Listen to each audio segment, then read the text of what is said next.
位伫南区即间以照顾60岁以上欠缺生活自主能力的养护中心，因为地主要收回，宣布5月底停业。其中9名无家属的公费床长辈，由市府协助安排转到麻豆等护理机构。不过遗憾的是，其中有2位转出1个月后陆续往生。毛议员蔡立青借出来检讨安置过程，并呼吁市府比较其他5都提高公费床的补助。其实其他6都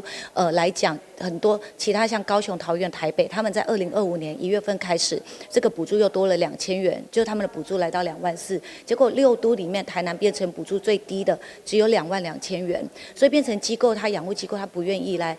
接手这个烫手山芋。好，那当然社会局他也尽力了，但是我们还是希望争取这个公费床的补助，尤其对于这个没有家属的老人家更加的需要。面对养护机构停业，附近找无公费床位，小叫先求有，才个求好的安排。第一时间无法度照长辈意愿，却被形容为零求议案来澄清，强调转换安置有一定的流程。遇到需要转换安置的时候呢，会请机构的人员先告知我们的家属及住民来转换到其他机构的一个原因，